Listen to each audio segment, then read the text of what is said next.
You're not lazy, you're not bad at business, you're just scared. That was me back in 2016. I thought I needed better strategies or better discipline, but that wasn't the issue. This book, it helped me work so much out that was going on up here, and I really credit it for getting me to 100K in my business. So if you're here right now, stuck, spiraling, doubting, thinking things like, who am I to do this? I can't do this. I'm not ready yet. It's too late to start. I have to wait till it's perfect to begin. Then pause for a second. Please know that this is your mountain. You are the mountain. This is your job to climb, and I say that lovingly.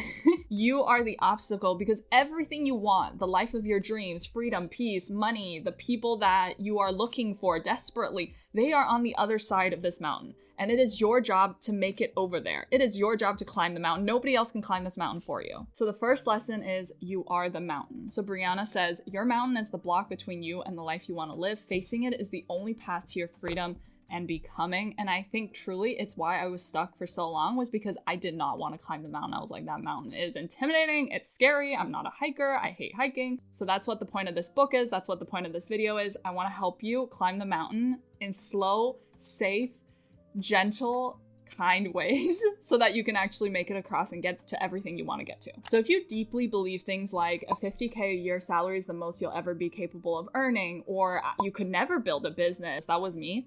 Like for the first 20 years of my life, I was like, I could never build a business by myself. That's so crazy. And I could never be an entrepreneur. It's so risky. Or I hate running. I'm not a runner. Or I'm awkward on camera. I thought that for a really long time, not even giving myself the chance to get good on the camera. It's too late to start on YouTube. Oh, I believe that for years. I kept telling myself, oh, you should have started when you were 15, when you were 16. That was like really YouTube's heyday, and it's too late to start now. It's too late. And I told myself that every single year. And the problem with that is the more you think these things, you start to identify with those beliefs and you begin to accept it as fact. You don't question it anymore. So I'd love for you to take a second and think about what beliefs you have that you accept as fact. The reality is a lot of your identity can be fluid. It can be what you want it to be. I thought I could never have a green couch. That's true. I thought that was so crazy and so eccentric, and I'm such a rule follower, I could never buy a green couch. Then I bought a green couch. You can just do that. We have free will. And I know it's confronting to look at some of these beliefs and be like, is it true? So I'm not saying you have to dismantle all these beliefs right now. I'm just saying the next time something comes up that tells you you can't do it, ask, is that really true? So essentially this book is a book about self-sabotage, why we do it, and how to stop. And if you're saying I don't self-sabotage, shut your mouth. Because don't you though? When I first saw this book and it said transforming self-sabotage into self-mastery, I was like, I don't self-sabotage, this book's not relevant for me. So here are some signs of self-sabotage. See if you can find yourself in them, because I can definitely find myself in all of these. Always being too busy. Perfectionism, huge issue for me. I'm not ready yet. This is not perfect yet. I need to work on it a bit more. Your inner critic is really loud. Your inner critic is that little voice inside your head that's like, that's not good enough. Why are you doing that? That's so stupid. Why'd you do that? Unrealistic expectations. So telling yourself, if you don't make 100K this year with your brand new business, it's ruined. You should just give up early. Judging others harshly. This one is a really interesting one, because oftentimes I think when you really want something deeply and you see somebody else doing exactly what you want, but you're not allowing yourself to have the thing you want, you end up projecting your own desires onto that person, being like, if I can't have it, why should they be allowed to have it? Oh my gosh, like, why did she film it this way? I would have done it so much better. Another one, endless justification. Have you ever hung out with someone where you're like, why aren't they already doing that thing? Like, they obviously want it so bad, but they just have so many reasons for why they can't do it. Another sign of self-sabotage is always playing the blame game. So it's always somebody else's fault why you can't do the thing that you desperately want. And of course, I know there are actual things externally that sometimes prevent us from having what we want.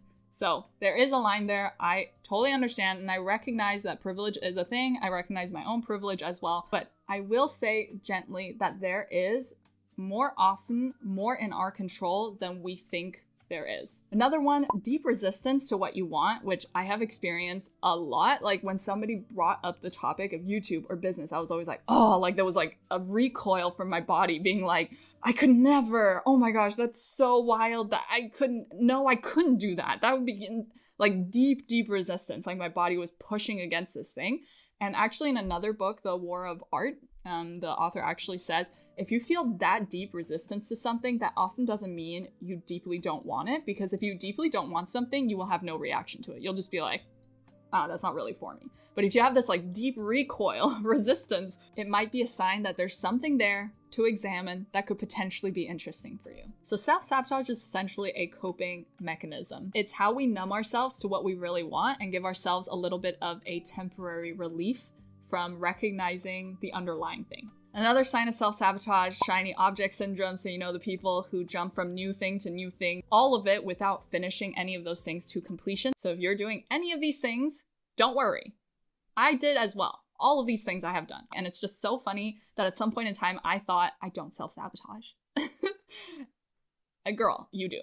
Okay, so let's talk about why we actually do this. If we truly want something, why isn't our brain just supporting us and being like, you go, you got this? So the second lesson from this book is that self-sabotage is actually a form of self-protection. So Brianna says, we refuse to consciously meet our innermost needs, often because we do not believe we are capable of handling them. When I read that in the book, I was like, interesting. Because that is true. For a long time, I was like, you can't start YouTube because if you start YouTube and you fail, I'm not capable of handling that.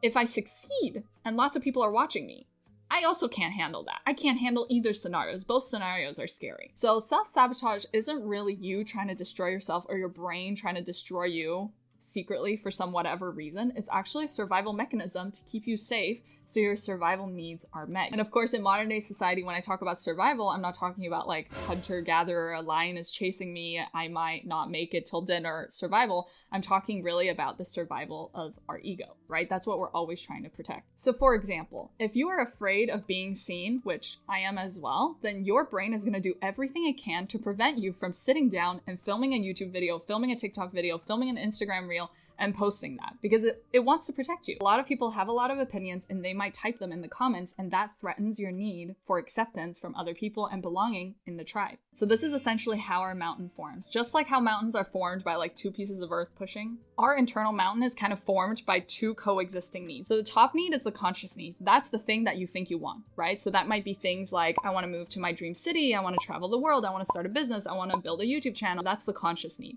But underneath that are the unconscious needs. So that's needs that we're not fully aware of most of the time. So these needs might be need for validation, need for belonging, need for safety, need for control. When you try to do anything out of your comfort zone, you have to give up some control, some certainty in exchange for potentially what might happen. So until you figure out the core need behind your self-sabotaging behavior, the pattern will just keep repeating over and over. So let's talk about the difference between core commitments and core needs. And this was one of the biggest things I took from this book. I read this book years and years and years ago. It is the one thing I have never forgotten. So core commitments are what you think you need. Core needs are what you actually need and aren't letting yourself have. And the interesting thing is your core need is normally the opposite of the core commitment. So you're trying to get a lot more of the commitment over and over and over, and that doesn't fulfill the core commitment. The only thing that will most of the time is the opposite of it. A core commitment could be things like you thinking you need control, which for me was a huge issue, and still is sometimes. And often what you think solves that core commitment is more of that core commitment. So then you start to control even harder, right? You start planning everything, you organize everything perfectly, you think through the worst case scenario a million times, like holding on even tighter. And what Brianna says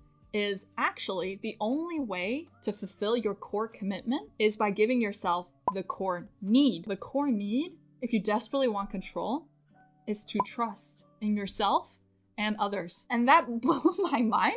I can't even tell you how much, because trying to get more control over the situation doesn't really fulfill that need for control. It doesn't solve the problem. What does solve the problem for me now is trusting in my ability to figure it out. Trusting in my ability to handle what happens. Trusting in others' abilities to help me if I need help. Self-trust, I will just say, this is my little caveat, I think is the number one thing most people who struggle and get stuck in business like I did should work on. Trusting yourself, not just in the decisions you make, but trusting yourself that if you make a decision that is less than optimal, it will still be fine. You will figure out a way. Another example of a core commitment, thinking that you need everyone to like you, which is, I have all these problems actually. You think that the way to address people all liking you is to people please, right? You keep making yourself smaller, you keep abandoning yourself, you keep putting other people's desires and wishes above your own, thinking that that's going to solve the need for everyone to like you. When in reality, the core need of that you should actually be giving yourself is self-worth. to feel worthy without performing, to build your relationship with yourself so that that confidence comes from within so that you stop abandoning yourself. Another example, your need for everything to be perfect, right? I need to be perfect for things to be worthwhile. Anybody that struggles with perfectionism, which, hi, it's me, I'm the problem, it's me, knows that spending 4 million hours on something doesn't actually make you feel like it's actually perfect. It makes you actually feel like insane, first of all. And second of all, it makes you feel like there is no end in sight. There is never perfection. You will just keep working on it forever. The core need of that is to be accepted as you are, which is imperfect. Another need, core commitment. Needing constant validation. It's not the case that if you get 100 comments telling you that you're amazing, you're gonna feel 100 times better. Like, that's not, it's just an illusion. Because if you build up all of your self-worth on what other people have to say about you, then there's that fear that they can take it away because the power is with them. So the core need that Brianna says here is self-acceptance. That is the only true source of validation that can fulfill you. I know that's very hard, and it's not something that I just tell you and you're like, okay, perfect, Dea, thanks so much. It's something you need to work on. And I know a lot of people don't want to work on it. They want the short-term band-aid solution. Imagine for a second, you trust yourself 100%. You accept yourself 100% as you are. There's nothing you have to change about yourself. You are exactly the way you are, and it is perfect. You know everything is going to work out in your favor. What would you do today? And if that is not what you were planning on doing today, then there's probably some self-sabotaging at play. Imagine we all operated like that. The world would be a magical place. So a lot of this self-sabotage, I think, comes from the inability to be uncomfortable. And I am just saying this as queen of discomfort avoidance. So please do not feel called out, because I'm sure whatever you're doing, I'm doing it twice as bad. So the third lesson is to really work on not burying uncomfortable emotions. So when you don't allow yourself to feel emotions, like these weird emotions in terms of like anger or grief or shame, you bury it all in a cute little puddle, and then that thing becomes a trigger because you haven't addressed it, you haven't processed it. It's just a thing. And most of us have little landmines. We've buried a lot of things, and there are landmines everywhere now. And the second someone touches something that's a little bit sensitive for us because we haven't processed it, it becomes a trigger for us to react in ways, to sabotage ourselves in ways, to create all of this other kind of weird behavior that we're like, I don't know why I did that. Emotional intelligence means being aware of your emotions, allowing them to come through, not just intellectualizing, my therapist has to tell me that all the time, but actually allowing yourself to feel the emotions. When you sad, you cry. When you angry, you stand up for yourself. So it's really important to listen to those triggers and what they're trying to tell you. So here are some examples. I love this slide. So if you're feeling regret often, so for example, for me, every year I told myself you should have started YouTube last year. I was feeling so much regret. So what regret was trying to tell me was, do it now. Yes, maybe you should have started years ago. It doesn't matter. Doesn't matter. You can't go back in time. Do it now. Another one, if you feel yourself getting angry, triggered, anger is a very healthy emotion, according to my therapist. She says it gives us the energy we need to take a stand and to take action for ourselves. Oftentimes, anger is the peak state we reach before we make a huge change in our life. And I have experienced this many times where I was stuck in my head for a really long time about a bunch of things, blah, blah, blah, looping. And eventually I got so fed up with myself and I was like, I don't even care about any of that anymore. I'm gonna do the thing. And then my brain was like, yeah, but what about? And I was like, shut up. I'm done with that line of thinking. I'm gonna go do this thing now. And that is the power of anger when you use that energy for good. Another trigger, jealousy. When you notice yourself getting jealous, it is a great moment to pause and be like, what about this person's life or business or attitude or mindset am I feeling like uncomfy with? Because every time I have been deeply jealous in my life, it has been because that person had something I really wanted. And sometimes I didn't even consciously realize that's why I was jealous. Sadness is a good indicator that there's something valuable there, something meaningful was lost, and it shows you oftentimes what you deeply value as well. So if you're often sad about the same things, what is it about that thing that you deeply value? Guilt is a good trigger to show yourself where you fell short of your own expectations and a reminder of how you want to do better next time. Also a really good one. Embarrassment, I feel like often comes from there being a disalignment between who you are and what you show to the world. And I think, this is my theory, I don't know if this is true, I feel like sometimes when other people are like, oh, that's so cringe, it is because that person is showing up exactly as they are. Maybe totally honestly, maybe it is a little embarrassing, but they don't care. And that triggers me because I'm like, I can't show up like that. That would be insane. And then I feel like then often people project and they're like, that's so cringe. So have a look at those triggers, examine them, journal on them, see what's going on. Tell us in the comments if you feel brave enough to share, but no pressure. So when it comes to business, when it comes to starting a dream that you desperately want to have, this is how I would love to challenge you to develop your emotional intelligence, because it is a skill and it takes time to build it. So the more you practice, the less you will find yourself holding yourself back when it comes to the things you desperately want, when it comes to conquering your mountain. So the first thing is to acknowledge and name your emotions. This is something I've had to work on in therapy a lot, is when those emotions come, when you feel the energy of emotion in your body, pause and just be like, what do I feel right now? So let yourself feel your feelings without judgment. Oftentimes, for me at least, when emotions come up, I immediately jump to judging, analyzing, intellectualizing. That is not nice, because then you're not allowing the feelings to come through. So ask yourself, what am I feeling? Write it down. Try your best not to judge, not to analyze, not to intellectualize, not to explain what's going on or why you feel that way or how to get rid of the feeling, how to avoid the feeling. Just look at it with acceptance and be like, this is the situation. This is how I feel. Step 2 is when you notice yourself exhibiting self-sabotaging behaviors, whether that is procrastination or telling yourself you can't do something, take a second, pause, write it down, and just ask yourself, what could this be trying to protect me from? What could my brain telling me I can't do this, be trying to protect me from? What is it that it is actually afraid of? And then the next thing is to challenge those thoughts. Is it actually true? Right? So if you get into that looping thought of like, and I mean, I have this all the time. What if this happens? What if this happens? What if this happens? What if it burns down my business? What if it bankrupts everything? What if blah, blah, blah, blah? Pause and be like, how likely is all of that? And also, what would happen if that happened? What would be your game plan? If this thing didn't work out, you would just move on to the next thing and it would be fine. It would not be the end of the world. The next lesson is so fire. This is another thing I've never forgotten from this book, even after years. And that is, humans love being comfortable more than we love being happy. And it's this quote from Brianna: human beings are guided by comfort. They stay close to what feels familiar and reject what doesn't, even if it is objectively better for them. Even if something is objectively better for you. You know what that means? Objectively better for you.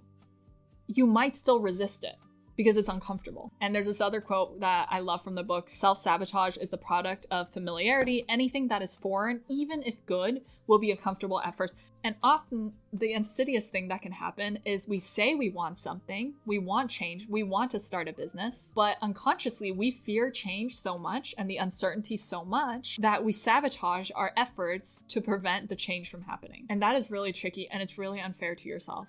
You know, it's kind of like when you know that cold pitching is the best way to land clients.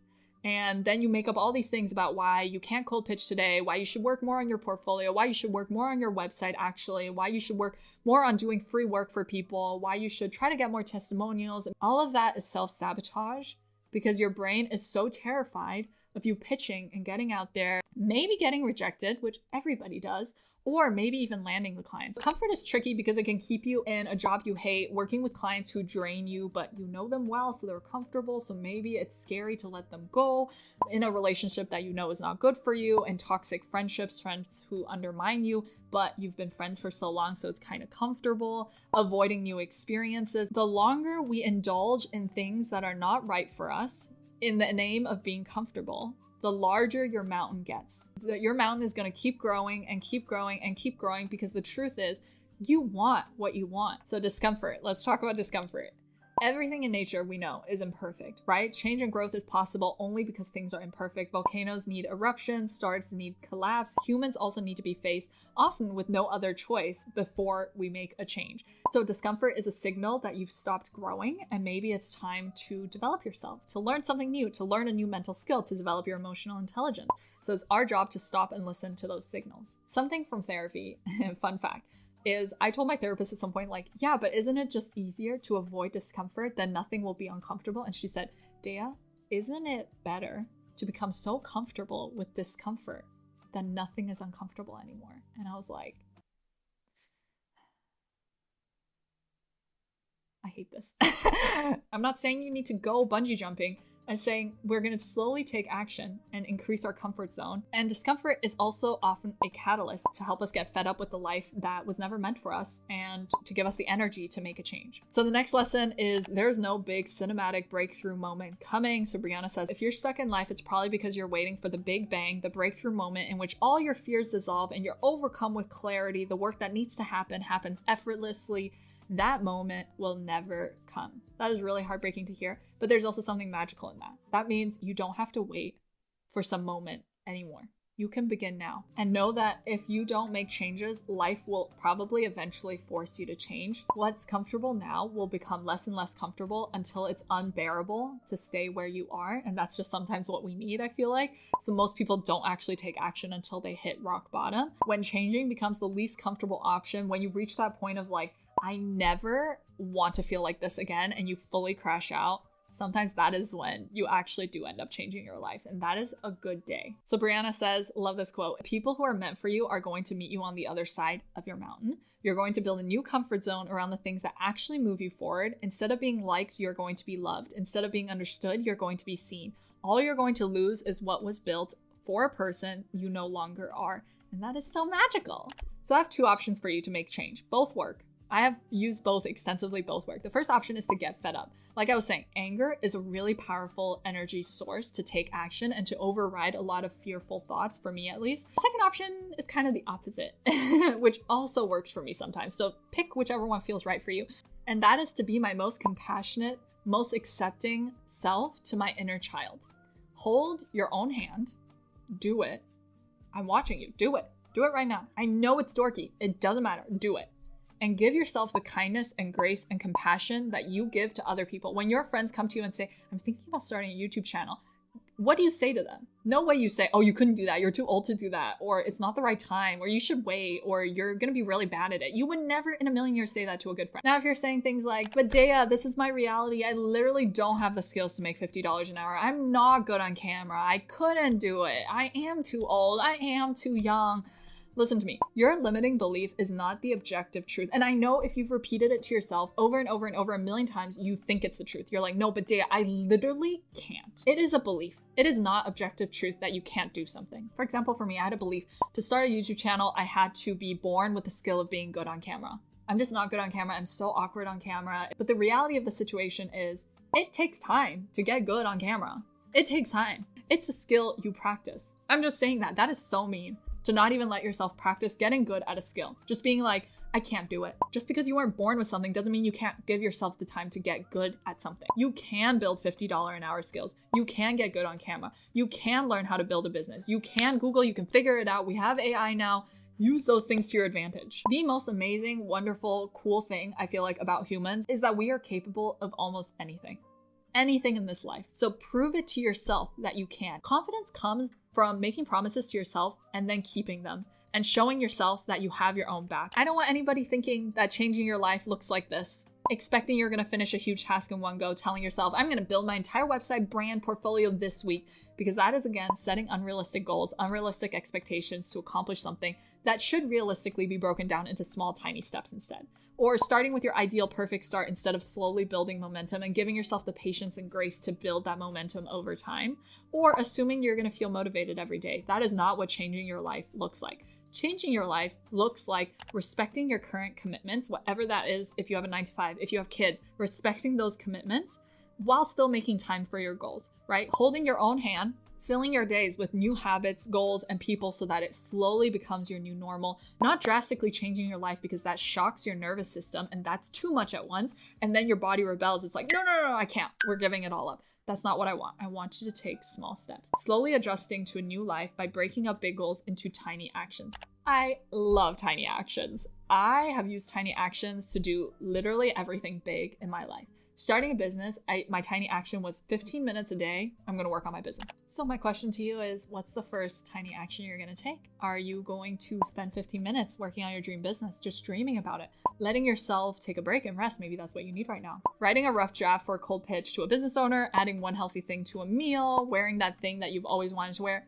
Doesn't matter. Pick the first tiny action that feels good, that feels right to get to where you want to go. I'm also a huge Brianna Wiest fangirl. If anyone knows her, I would love to know her. All right, if you like this book, you're also gonna like me breaking down this other book. This is another book I have gifted a lot of times. It is insanely good for helping you dismantle a lot of this like hustle culture mindset, which I think is so useful in making sustainable progress with whatever you're trying to do. So click that if you want, no pressure.